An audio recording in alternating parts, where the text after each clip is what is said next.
बांके बिहारी लाल की।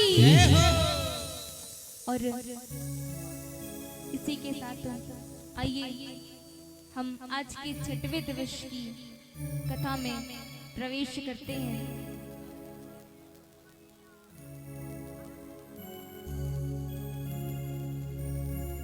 कल हमने श्रवण किया कि कन्हैया गलियों गलियों में घर घर में माखन चोरी लीला करते हैं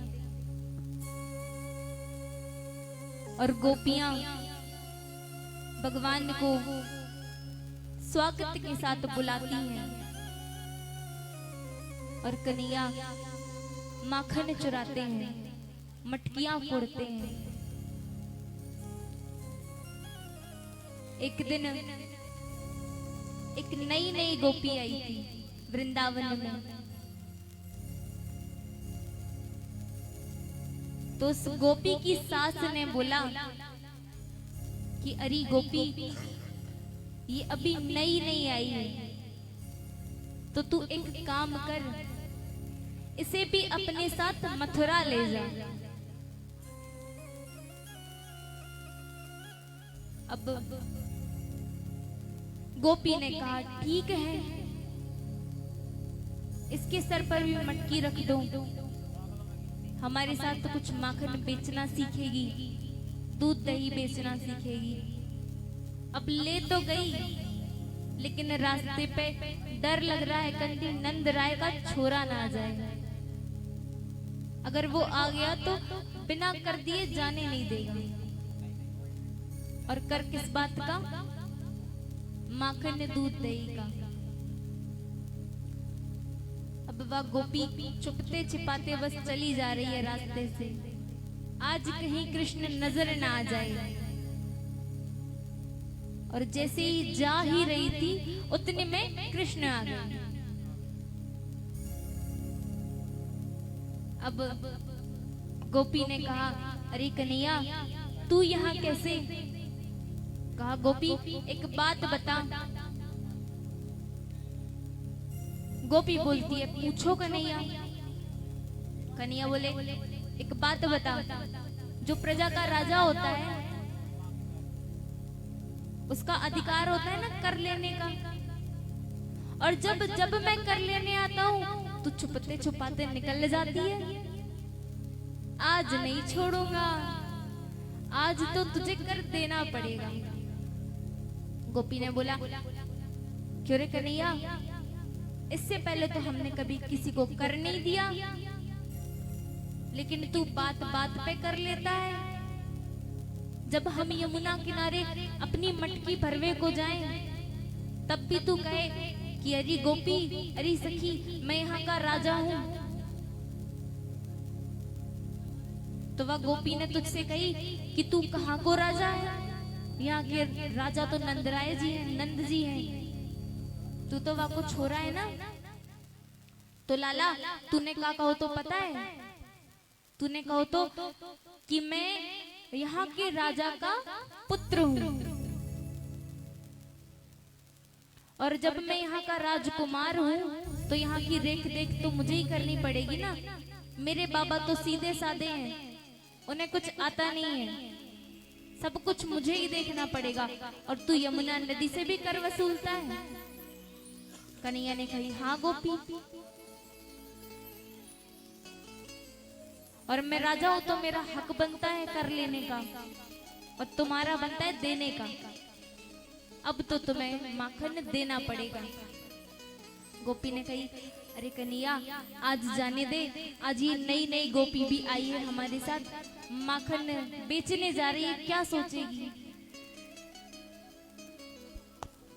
अब तो कन्हैया की नजर गई गोपी पे, नई गुजरिया पे। कन्हैया कहते हैं तुझसे कर बाद में वसूलूंगा, आज तो होगी मुंह दिखाई। आज तो मैं यहाँ मुंह देखूंगा, उसके बाद ही यहाँ से जाऊंगा। गोपी ने कही नहीं कन्हैया, एक काम कर, तू दूध दही माखन सब ले ले। नहीं नहीं है बेचारी, जानती भी नहीं है, क्या सोचेगी, इसको छोड़ दे या को छोड़ दे। अब तो कन्हैया बोलते हैं नहीं, जब तक मैं मुंह नहीं देखूंगा तब तक तो रास्ते से नहीं हटूंगा। जिद पकड़ ली कन्हैया ने। अब वो जो नई नई गोपी है, मन में तो है कि दर्शन करने एक बार कन्हैया के। अरे जिसकी वाणी इतनी मधुर है, उसका स्वरूप कितना सुंदर होगा। मन में है कि कन्हैया के दर्शन हो जाएं, लेकिन एक लज्जा है कि नई नई गोपी हूं, कैसे अपना मुंह दिखा दूंगी। पर फिर सोचती है ये जो छोटो सो लाला है, कहीं काश इसके दर्शन हो जाए मुझे। अब वो नई नई गुजरिया तो 3 हाथ का घूंघट लिया था, सोच रही थी देखें तो देखें कैसे कृष्ण को। और कृष्ण ने तो जिद पकड़ी है, आज देख के रहूंगा। गोपी कहती है लाला छोड़ दे। अरे वह नई नई आई है, उसको कुछ पता नहीं है। जब वो अपने घर जाएगी तो क्या कहेगी कि नंदराय जी का छोरा ऐसा है। अरे कन्हैया कुछ तो सोच। कन्हैया ने कहा बिल्कुल नहीं मानूंगा। अरे यह गोपी इतनी सुंदर लग रही है, अब तो इसको देखूंगा उसके बाद ही जाऊंगा। अच्छा कोई नई नई बहू आती है तो वो कितनी सुंदर लगती है, घूंघट डालती है, 16 श्रृंगार करती है, बड़ी सुंदर लगती है। तो कन्हैया कहते हैं कि यह गोपी तो बड़ी सुंदर है, आज तो दर्शन करके रहूंगा। और यहाँ पे सासू माँ ने गुजरिया को समझा दिया था कि गोपी कुछ भी करना, लेकिन वो नंदराय जी के छोरा से नजरें मत मिलाना, छलिया है पूरा। और कन्हैया नहीं मानते हैं, घूंघट उठाया, गोपी कृष्ण के स्वरूप को देखती ही रह गई। अब माखन बेचना तो भूल गई, बस कन्हैया को ही देखती है।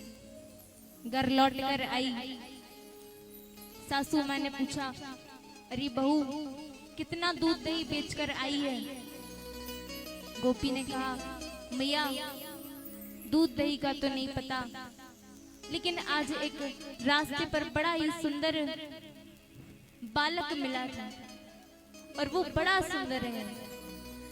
सास ने समझा दिया बहू आइंदा से कृष्ण से मत बोलना, ना उससे मिलना। अरे वो बड़ा नटखट बालक है, चोरी करता है, चोर है एक नंबर का। गोपी ने कहा अगर माँ बोल रही है तो सही बोल रही होगी। अब दूसरे दिन हुआ, माखन की मटकी रखी सर पे और जाने लगी मथुरा की ओर। लेकिन मन में तो तमन्ना यही है कि आज कन्हैया का दर्शन हो जाए। सोच रही है अब कन्हैया दिखे तो दिखे कैसे। चली जा रही है। अब बोलना तो उसको चाहिए था कि दूध दही माखन ले लो, लेकिन मथुरा जैसे ही गई तो वहां पे कहती है कन्हैया ले लो, कन्हैया ले लो, बड़ो सुंदर कन्हैया ले लो। गोपी को ये भी याद नहीं है कि वो दूध दही माखन बेच रही है, और वो बेच क्या रही है, बोल क्या रही है। घर आई, सास ने पूछा कि बेटा कितना माखन बिका है। गोपी कहती है अरे मैया ध्यान पता नहीं कहाँ था, कुछ भी नहीं बिका। यहाँ पर कृष्ण ने सारी गोपियों के हृदय को जीत लिया है। और एक दिन कन्हैया यमुना पे बंसी बजा रहे थे।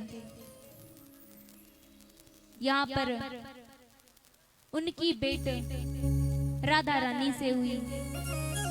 श्री किशोरी जी बड़ी सुंदर हैं, और बड़ा सुंदर स्वरूप है किशोरी जी का। साथ में कुछ गोपियां हैं, आई हैं कृष्ण के पास।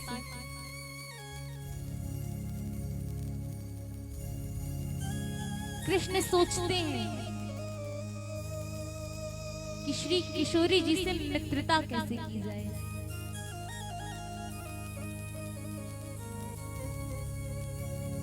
तो कभी कुछ बन कर जाते हैं, कभी कुछ बन कर जाते हैं किशोरी जी से मित्रता करने के लिए।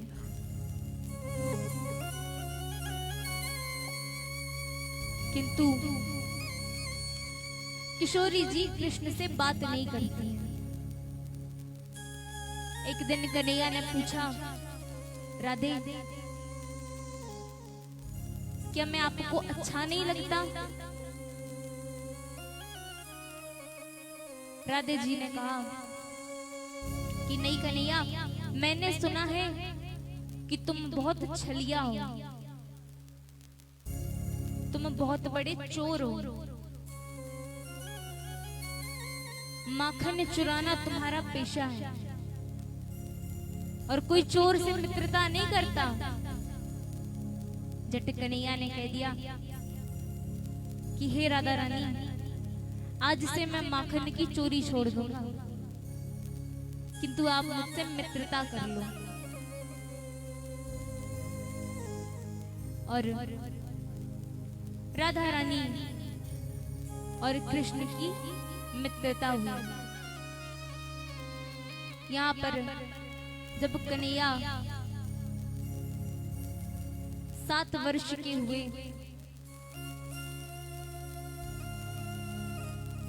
तो कन्हैया ने सोचा कि अब रास करना चाहिए।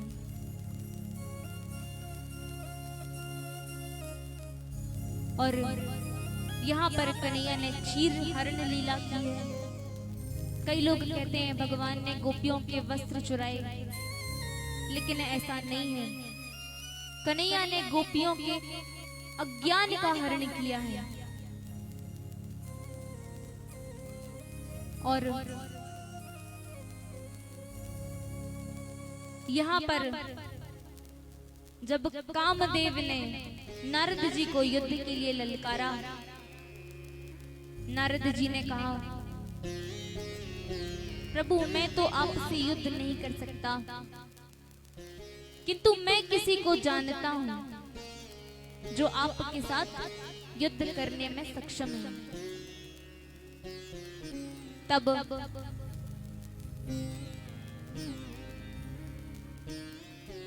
नारद जी ने कामदेव भगवान को भगवान कृष्ण के पास भेजा है। भगवान ने कहा कि हम रास करेंगे, लाखों करोड़ों गोपियां वहां होंगी और वहां हम आपसे युद्ध करेंगे। यहाँ पर रात्रि हुई, कन्हैया ने बंसी बजाई, समस्त गोपियां आई और जब गोपियां अपना समस्त कार्य छोड़कर भगवान कृष्ण के पास आई तो कृष्ण ने गोपियों से कहा, अरे गोपी,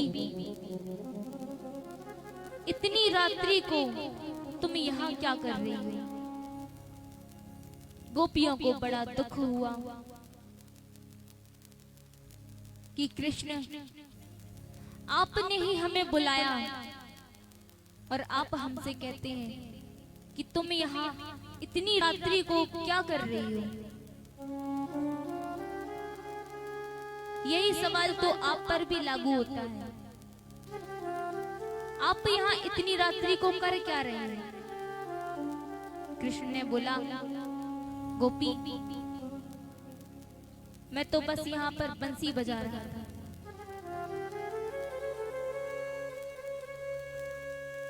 अपने घर में पुत्र पति को छोड़कर, अपनी सास को छोड़कर इतनी मध्य रात्रि में अकेले आना किसी भी स्त्री को शोभा नहीं देता। कृष्ण ने गोपियों का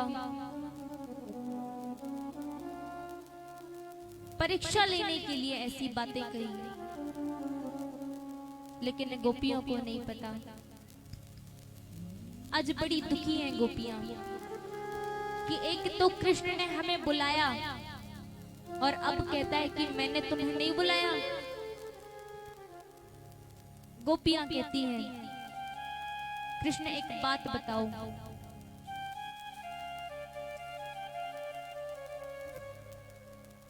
यदि किसी पतिव्रता स्त्री का पति यदि यात्रा पर गया हो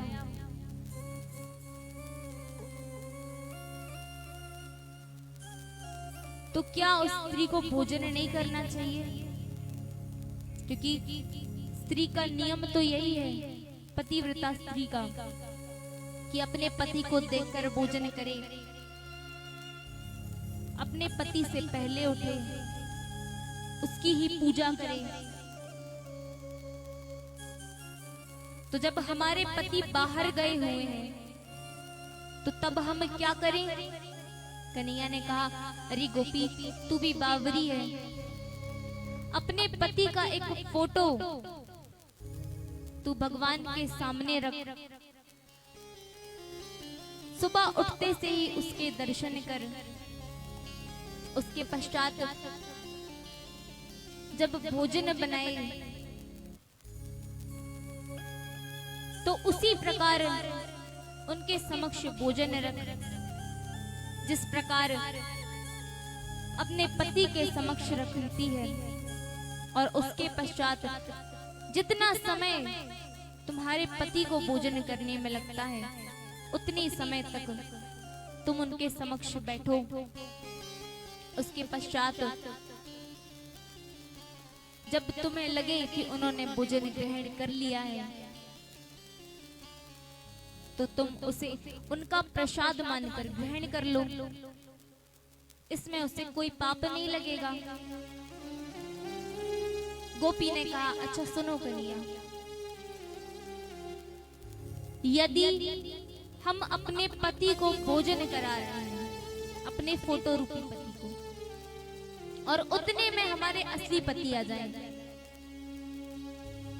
तो अब हम अधूरी पूजा छोड़कर कैसे जाएं? यहाँ पर हमने भोजन लगाया ही है और हमारे असली पति आ गए, तो अब अगर मैं दरवाजा खोलती हूँ तो भी मुझे पाप लगेगा, और पति यात्रा से आए हैं, यदि दरवाजा नहीं खोलती तो भी पाप लगेगा। तो अब मुझे क्या करना चाहिए? कन्हैया ने बोला, अरे बावरी है गोपी तू, जब तक असली पति नहीं आया था तब तक नियम तो यही था कि पति की फोटो रूपी पति के सामने भोजन रख, जितने समय तक वह ग्रहण करते हैं उतनी समय तक उनके समक्ष बैठ। किंतु जब असली पति आ गए तो फोटो रूपी पति की पूजा क्यों करना? अरे दरवाजा खोल, अपने पति का स्वागत कर, उनके समक्ष भोजन रख, इसमें उसे कोई पाप नहीं लगेगा। गोपी ने कहा, बस कन्हैया, मुझे यही तो सुनना था। अरे ये सब जो दुनिया के पति है ना, जिनकी तुम कहते हो सेवा करनी चाहिए, अच्छा एक बात बताओ, यदि हम इनकी सेवा करेंगे तो हमें क्या मिलेगा? कन्हैया ने बोला, स्वर्ग मिलेगा। गोपी ने कहा, अच्छा स्वर्ग में जाने से क्या होगा? बोले, स्वर्ग में जाओगी तो सुखी रहोगी, भगवान का दाम मिलेगा। बोले, फिर क्या होगा? तो बताओ, ये जो सांसारिक जीव है इसकी मुक्ति तब होती है जब वो अपने परम पिता परमात्मा के चरणों में समर्पित हो जाता है। आपके चरणों में जब वो समाहित हो जाता है, समर्पित हो जाता है, तभी उस जीव की मुक्ति होती है, तब वह जीव मुक्त होता है। अगर इस संसार में आना उस जीव की यात्रा का प्रारंभ है, तो हे कन्हैया, तुम्हारे चरणों की भक्ति, तुम्हारे चरणों की सेवा और तुम में ही अंतर ध्यान होना, तुम में ही समाहित होना जीव की यात्रा का समाप्ति है, जीव की यात्रा की मंजिल है।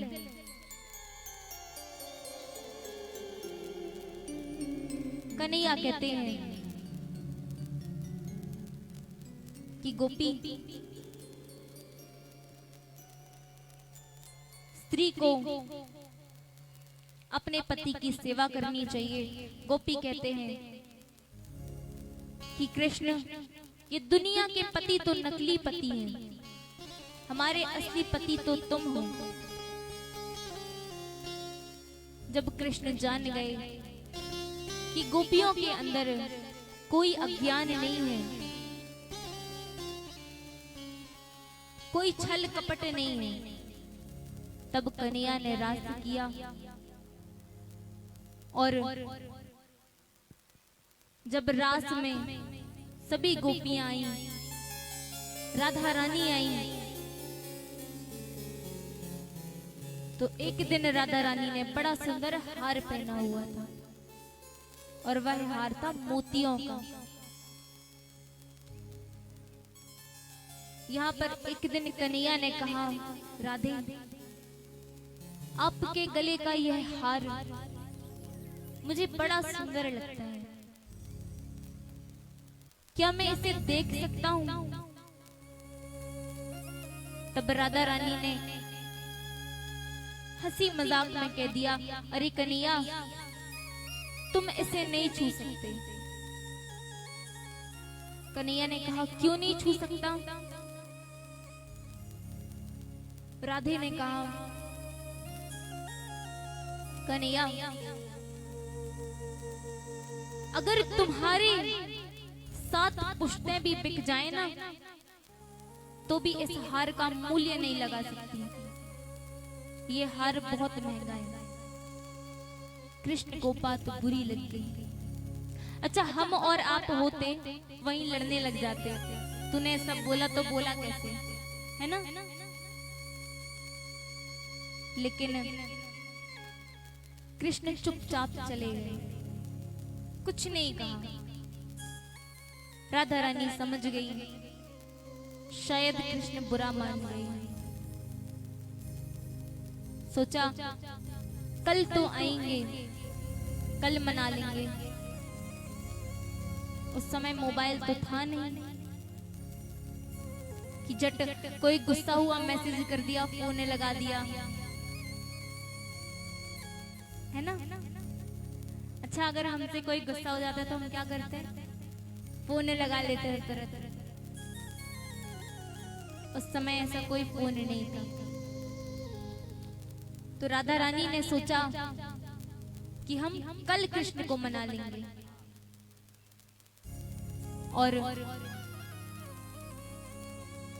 दूसरे दिन आई, कन्हैया रास खेलने आए ही नहीं। 1 दिन हो गया, 2 दिन हो गया, 3 दिन हो गया, 4 दिन हो गए, किंतु कन्हैया नहीं आए। अब तो राधा रानी बहुत दुखी, ना खाना खाती हैं, ना पानी पीती हैं, कुछ भी नहीं, बस रोए जा रही है।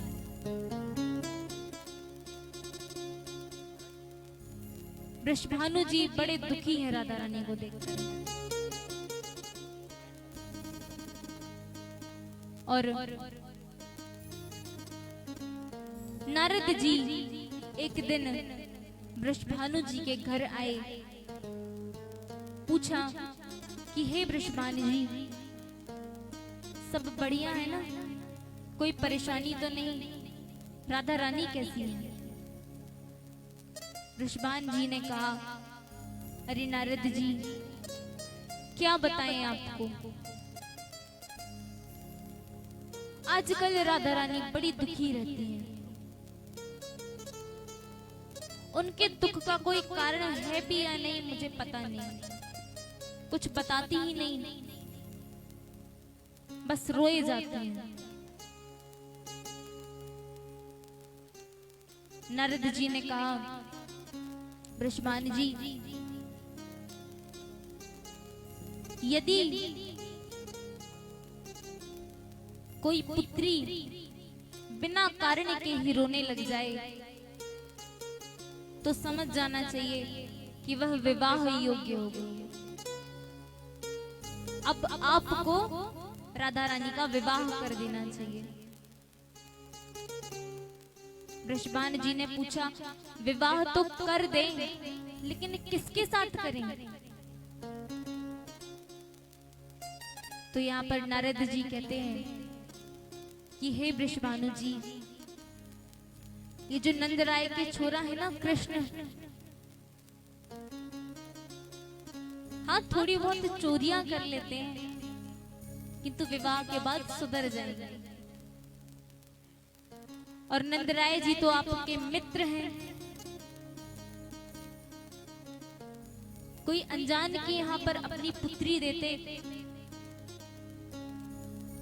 तो मन में यह बना रहता कि अगर हमारी राधा रानी दुखी है तो हम उनसे जाकर बोल भी नहीं सकते हैं कि आपने ऐसा क्यों किया, लेकिन वो तो आपके मित्र हैं। कोई भी बात हो तो आप उन्हें बोल सकते हैं। वृषभान जी ने कहा, बात तो सही है। तो यहाँ पर वृषभानु जी ने एक पत्र लिखा और कुछ सामान भेजा।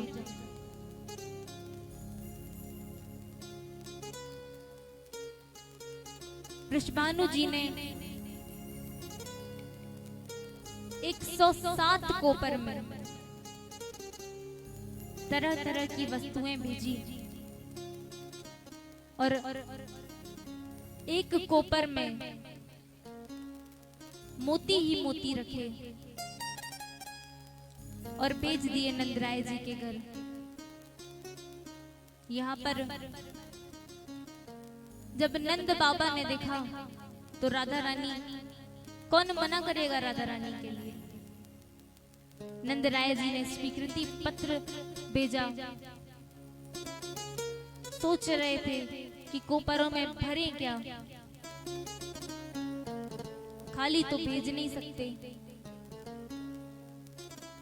तो सोच रहे थे। इतने में कन्हैया आई। अब खुशी तो है लेकिन कह नहीं सकते।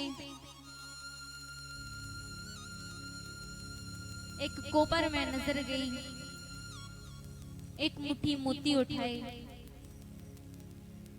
और चल दिए। यहाँ पर नंद बाबा जैसे ही मोती की कोपर के पास गए, थोड़े से मोती कम लगे। सैनिकों से पूछा कि इसके मोती कम हैं, कोई आया था यहाँ पर? सैनिक ने कहा, हाँ कृष्ण आए थे। नंद बाबा ने बोला, जब घर ही में चोर है तो दूसरों से क्या पूछें? पूछा कन्हैया से, कन्हैया तुमने मोती लिए हैं? कन्हैया ने कहा, हाँ लिए हैं। नंद बाबा सोचते हैं, आज तक तो मना कर देते थे, नहीं बाबा मैंने नहीं लिया, आज कैसे बोल दिया हाँ लिए हैं? नंद बाबा ने पूछा, क्यों लिए हैं? कृष्ण ने कहा, बाबा मैं मोतियों की खेती करूंगा। नंद बाबा ने कहा, मुझे भी तो देखा मोतियों की खेती कैसे होती है। जाकर दिखाया बड़े सुंदर सुंदर पेड़ लगे थे, जैसे अंगूर के पेड़ नहीं होते, बड़े सारे अंगूर लगे रहते हैं उसमें, उसी प्रकार मोती भी उसमें चमचमा रहे थे। बहुत सारे मोतियों के वृक्ष लगे हुए थे। नंद बाबा बड़े प्रसन्न हुए। कन्हैया ने कहा, कृष्ण ने कहा कि बाबा हम कुछ और नहीं भेजेंगे, हम सारी कोपरों में मोती ही मोती भेजेंगे। अब यहाँ पर जब सारा सामान वापस आया वृषभानु जी के घर, तो सभी को एक उत्साह रहता है कि मेरे ससुराल से क्या आया है, मैं भी तो देखूं, है ना। तो राधा रानी बड़े उत्साह से, उमंग से गई हैं कि आज देखूं तो क्या आया है मेरे लिए। जैसे ही एक कोपर का कपड़ा हटाया, मोती थे, दूसरी का हटाया, मोती थे, तीसरी का हटाया, उसमें भी मोती निकले। अब तो राधा रानी और दुखी हो गई और जोर जोर से रोने लगी। सारे बरसाने में ये बात फैल गई कि राधा रानी दुखी है। अब जब कन्हैया को पता चला कि राधा रानी कुछ खा नहीं रही है, किसी से बात नहीं कर रही है, बस रोती रहती है, अब कन्हैया सोच रहे हैं मनाने तो जाना पड़ेगा, लेकिन अगर जाएंगे तो राधा रानी कहेंगी देखो 2 दिन भी मुझसे दूर नहीं रह पाए, आ गए मुझे मनाने के लिए। और अगर राधा रानी ना भी कहें तो दाऊ भैया ये कहेंगे कि देखो अभी शादी हुई भी नहीं है और ये बन गया जोरू का गुलाम। अब क्या करें? मैया भी कहेगी, तो मैया को देखकर कन्हैया को एक तरकीब सूझी। जट मैया के कमरे में गए, लहंगा पहना, सर पे चुनरी ओढ़ी, ढेर सारी चूड़ियां इकट्ठी करी और वेश बदल लिया, और आज रास्ते पर चले जा रहे हैं। और भक्त गाते हैं कि मनिहारी का वेश बनाया, ओ मनिहारी का वेश बनाया, श्याम चूड़ी बेचने आया। मनिहारी का वेश बनाया, श्याम चूड़ी बेचने आया। मनिहारी का वेश बनाया, श्याम चूड़ी बेचने आया। मनिहारी का वेश बनाया, श्याम चूड़ी बेचने आया।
चूड़ी बेचने आया। मणिहारी का भेष बनाया, श्याम चूड़ी बेचने आया।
झोली कांधे धरी उसमें चूड़ी गलियों में शोर मचाया, श्याम चूड़ी बेचने आया।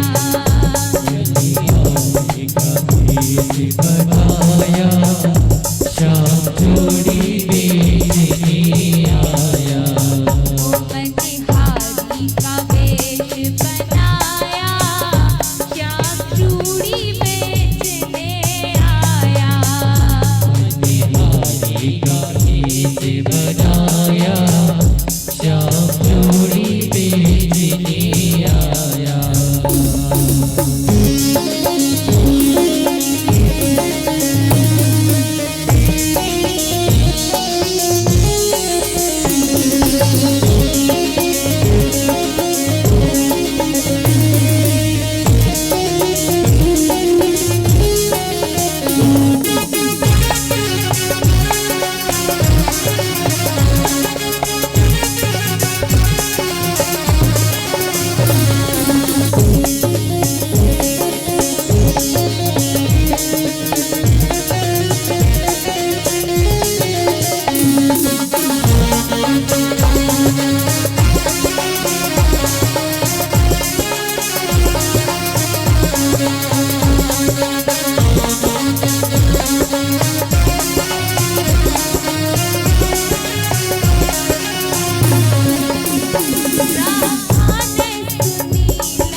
नहीं पहनो चूड़ी हरी नहीं पहनो। ओ चूड़ी लाल नहीं पहनो, चूड़ी हरी नहीं पहनो। चूड़ी लाल नहीं पहनो चूड़ी हरी नहीं पहनो। मुझे श्याम, मुझे श्याम, ओ मुझे श्याम रंग है पाया, श्याम चूड़ी बेचने आया, मनिहारी का वेश बनाया श्याम चूड़ी बेचने आया।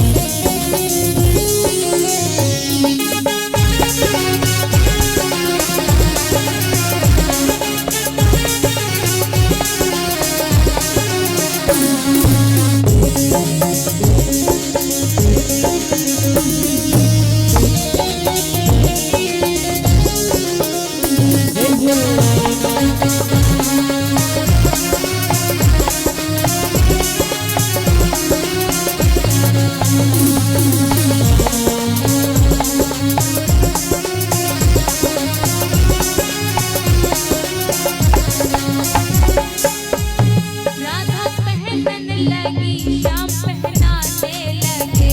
राधा पहनन लगी श्याम पहनाने लगी। राधा पहनन लगी, श्याम पहनाने लगे। राधा पहनन लगी श्याम पहनाने लगी। धीरे से हाथ दबाया, राम चूड़ी बेचने आया। धीरे धीरे हाथ बढ़ाया श्याम चूड़ी बेचने आया। उछलिया का वेश बनाया, श्याम चूड़ी बेचने आया। दिया का भेष बनाया श्याम चूड़ी बेचने आया।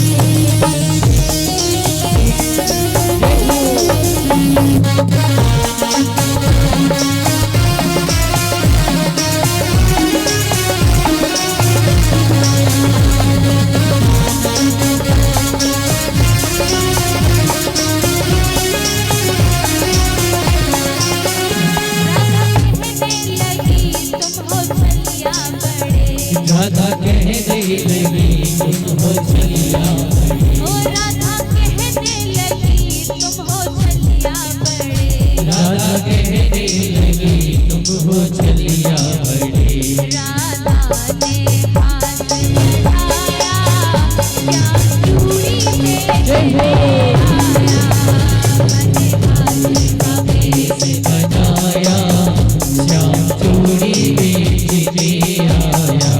ओ छलिया का वेश बनाया, श्याम चूड़ी बेचने आया।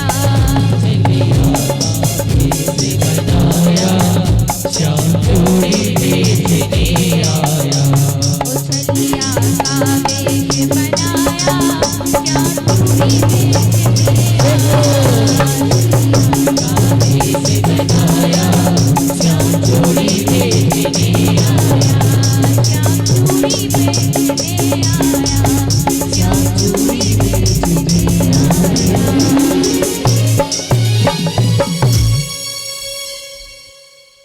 और एक बार प्रेम से बोलिए राधे राधे। यहाँ पर कन्हैया ने राधा रानी को मनाया और बहुत सी लीलाएं करते हैं कन्हैया। अब यहाँ पर कंस ने अपने सैनिकों को कहकर रखा था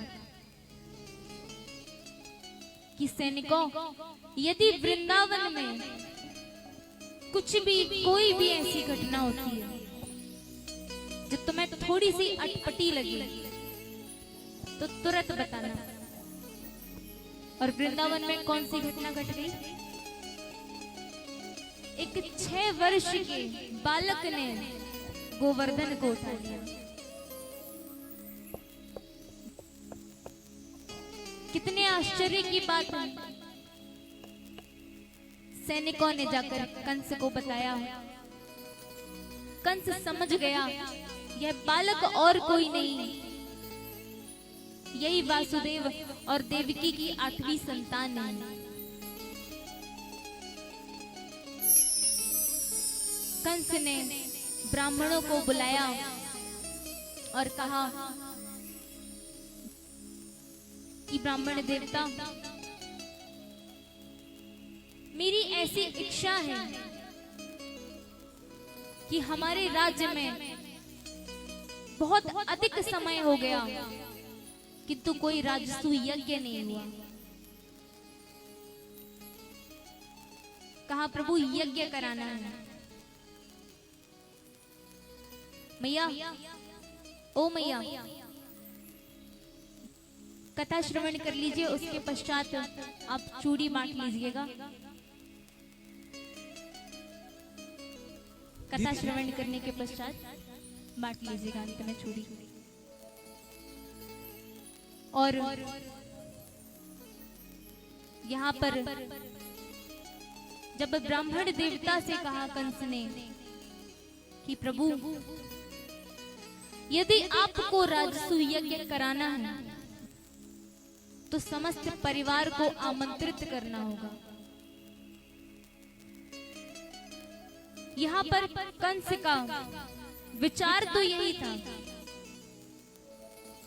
किंतु कोई और भी तो चाहिए था बोलने वाला, जो अक्रूर जी को यह कह सके कि ये सब मेरी योजना नहीं, ये समस्त गांव वालों की, नगर वासियों की विचार है कि राजसूय यज्ञ होना चाहिए और कंस के समस्त परिवार को आमंत्रित करना चाहिए।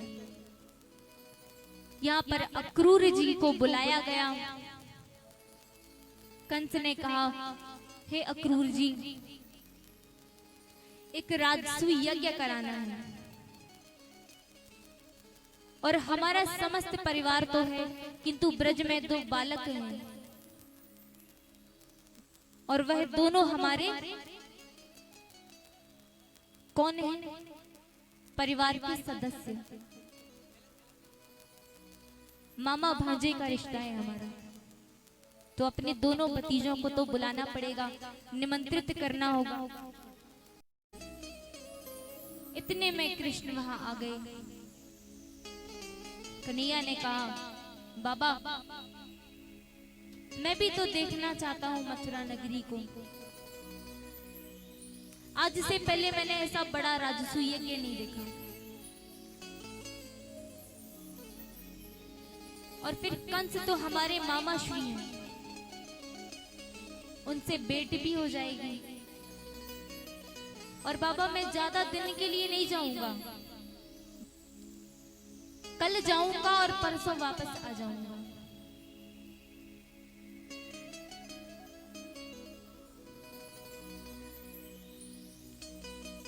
बाबा ने कहा, ठीक है लाला, जैसा तू सही समझे।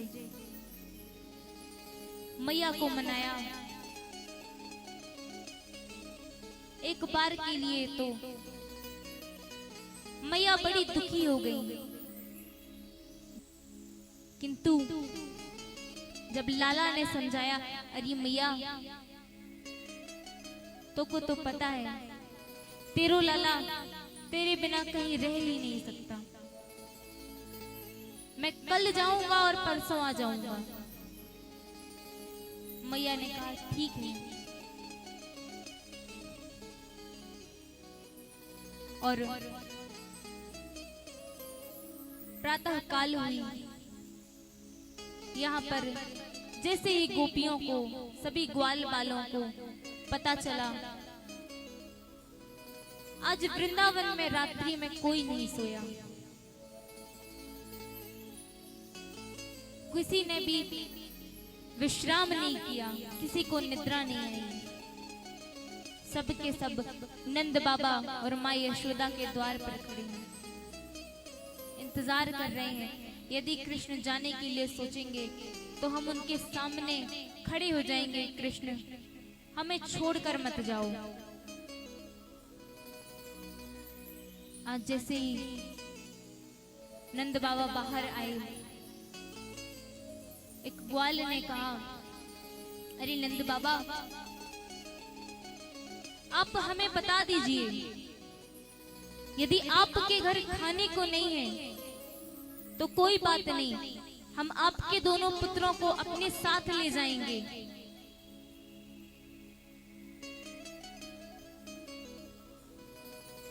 किंतु आप कृष्ण और बलदाऊ को मथुरा मत भेजिए। कृष्ण बाहर आए, कहा, अरे श्री रामा मधुमंगल, मैं केवल परसों तक के लिए जा रहा हूं, कल जाऊंगा और परसों वापस आ जाऊंगा। ग्वालों वालों ने सोचा सत्य कह रहा होगा कन्हैया, हमसे कभी झूठ नहीं बोलता, अगर उसने कहा है तो वह जरूर आएगा। गोपियों के पास आए, गोपियों ने कहा, कन्हैया हमसे कोई भूल हो गई, कोई गलती हो गई हमसे, जो आप हमें छोड़कर जा रहे हैं। कन्हैया ने बोला, नहीं गोपी, तुमसे कोई भूल नहीं हुई, मैं तो केवल अपने मामा से मिलने के लिए जा रहा हूं। राजर्षि यज्ञ में हमारा निमंत्रण है, उन्होंने आदर सहित अक्रूर जी को भेजा है, यदि हम नहीं जाते तो उनका अपमान होगा।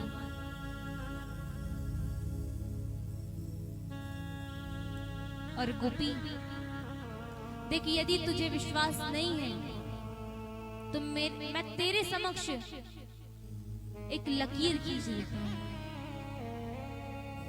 ये मैं आज खींच कर जा रहा हूं, कल तू खींचना, और परसों तक तो मैं खुद ही आ जाऊंगा और आकर के ये तीसरी लकीर मैं खींच दूंगा। गोपी ने कहा, ठीक है कन्हैया। सारे ब्रजवासियों से विदा लेकर अंत में कन्हैया राधा रानी के पास आते हैं।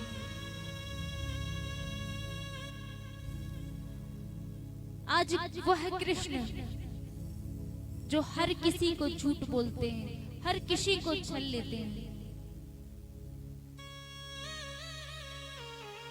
आज राधा रानी से सामने जाने से कतरा रहे हैं, सोच रहे हैं मैं सबको छल सकता हूं, सबसे झूठ बोल सकता हूं, किंतु राधा रानी से नहीं। आज जब कन्हैया राधा रानी के पास आए तो हैं, लेकिन सोच रहे हैं क्या बोले राधा रानी से। चुपचाप खड़े हैं। राधा रानी पूछती हैं, कृष्ण आज कहीं जा रहे हो?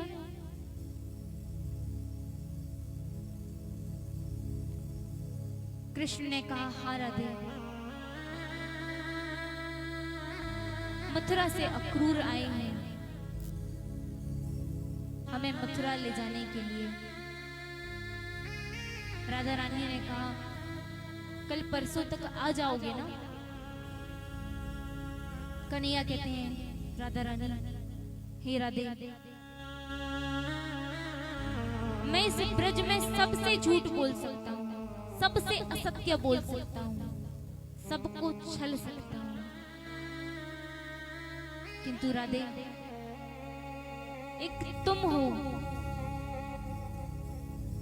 जिसे मैं छल नहीं सकता। हे राधे, मैं आज मथुरा जा रहा हूं और शायद ये हमारी आखिरी मुलाकात है। मैं नहीं जानता कि मैं वापस वृंदावन लौटूंगा भी कि नहीं।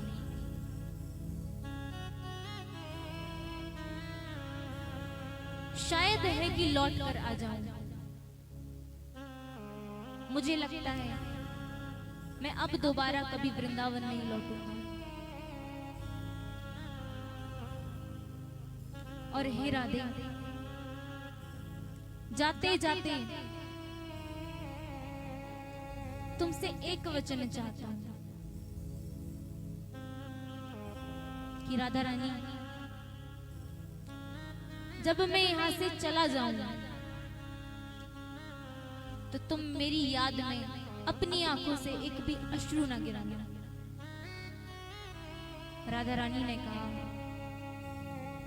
कि कन्हैया, ये सारे वृंदावन वासी मुझसे कहा करते थे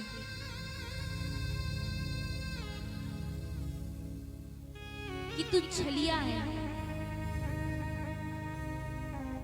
कहते थे कि राधा, तू उस कन्हैया से दूर रहा कर, उससे कभी हृदय मत लगाना, क्योंकि वो छलिया है, छलकर चला जाएगा। लेकिन मैंने कभी नहीं माना।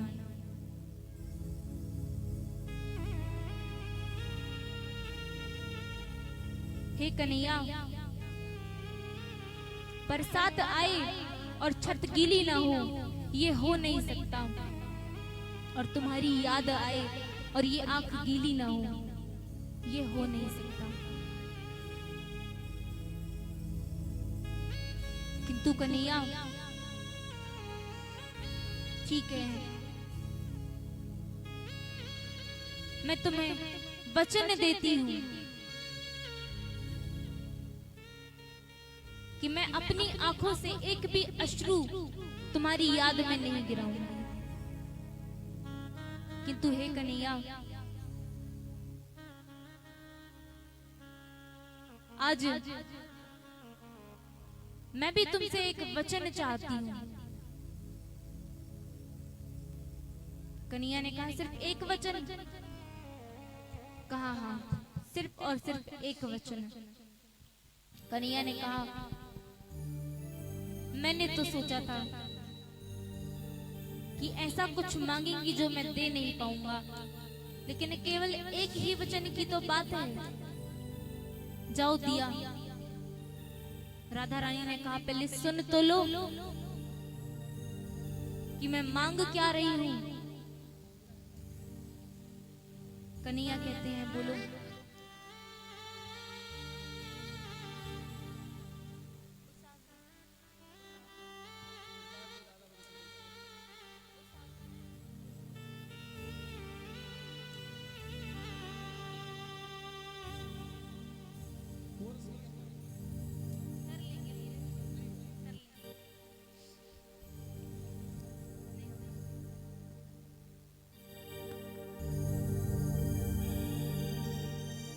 राधा रानी कहती है,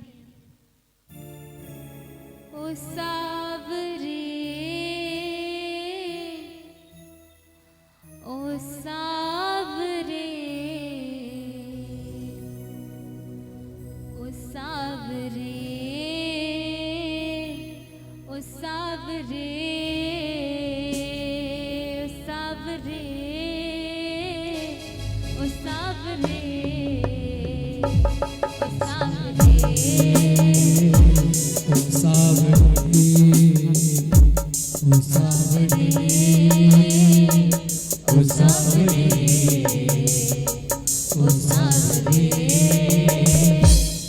सावरे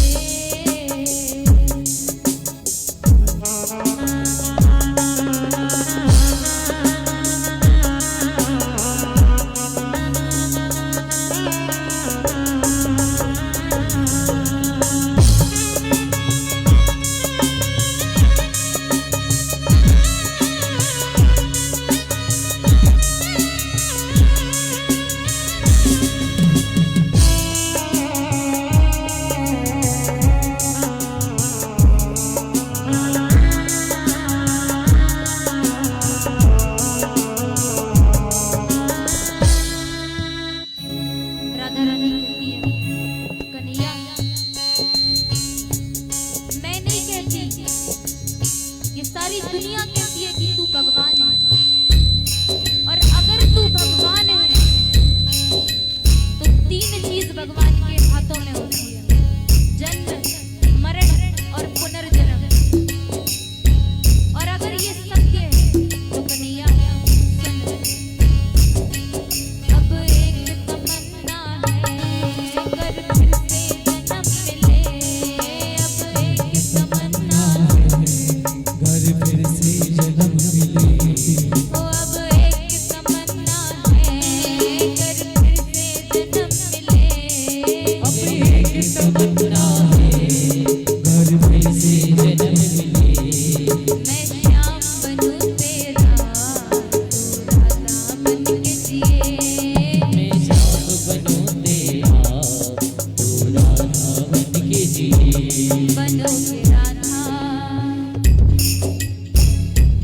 बनोगे राधा तो ये जानोगे कि कैसा प्यार है मेरा।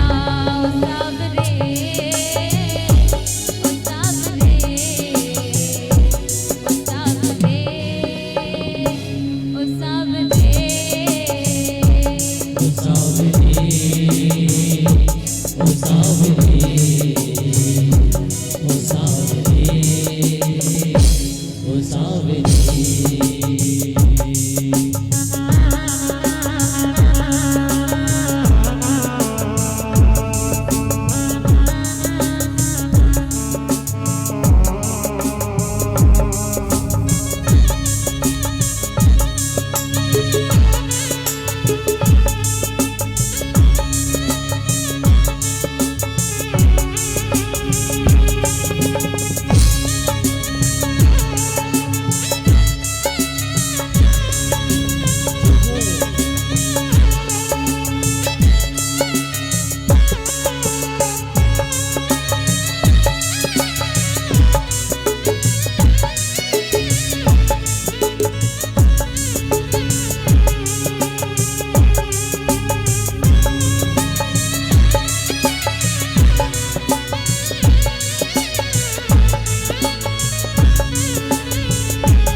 जानते हो कैसा लगता है जब कोई सुनेगा ना तेरे मन के दुखड़े, कोई सुनेगा ना तेरे मन के दुखड़े, जब कोई सुनेगा ना तेरे मन के दुखड़े, जब कोई सुनेगा ना तेरे मन के दुखड़े, जब ताने सुन सुन कर होंगे दिल पे टुकड़े, सुनेगा ना तेरे मन के दुखड़े, जब ताने सुन सुन कर होंगे दिल के टुकड़े। सुनो के ताने तो ये जानोगे कि कैसा प्यार है मेरा सावरे।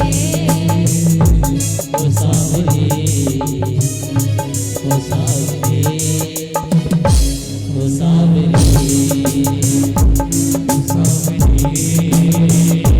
ओ सावरे, ओ सावरे, ओ सावरे।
राधा रानी कहती है कन्हैया जब पनघट पे और मधुबन में तुम मेरा इंतजार करोगे तब समझ में आएगा।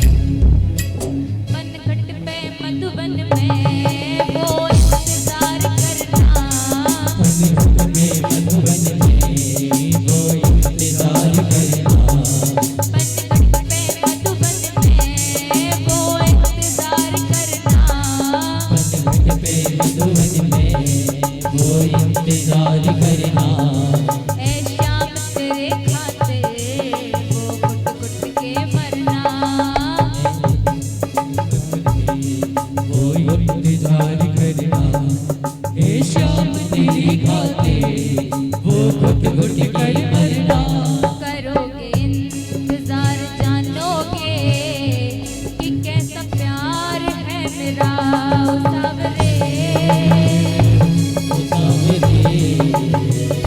ओ सावरे, ओ सावरे।